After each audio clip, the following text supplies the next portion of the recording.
Relationship between trade, commerce, and industry.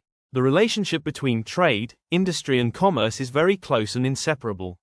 These three together form the foundation of all business activities. The process begins with industry. Industry is the starting point because it produces goods and services. It converts raw materials into finished goods or creates services which have value. Without industry, there would be nothing to distribute or sell. Once production takes place, commerce begins its role. Commerce acts as a connecting bridge between the place of production and the place of consumption. It removes obstacles of place, time, finance, and risk by providing facilities such as transport, warehousing, banking, insurance, and advertising.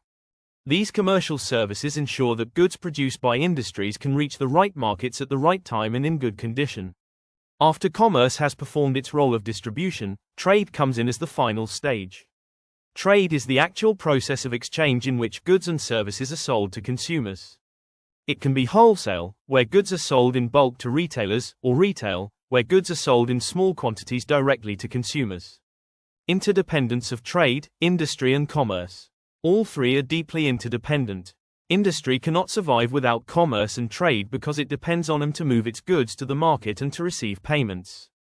Commerce cannot exist without industry because there would be no goods to store, transport, insure, or finance.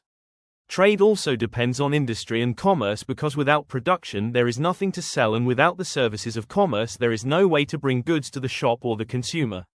This forms a continuous cycle in which industry produces, commerce distributes, and trade completes the process by selling. The consumer then creates demand for new goods, which again encourages production. This cycle of production, distribution, and exchange goes on continuously. If there is a disturbance in any one of these components, the other two are immediately affected. For example, if industries stop production, commerce will have no goods to move and traders will have empty shelves.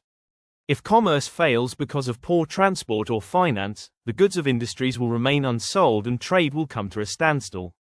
Example and conclusion. An example can be seen in the automobile sector. A car manufacturing company produces cars in its factories.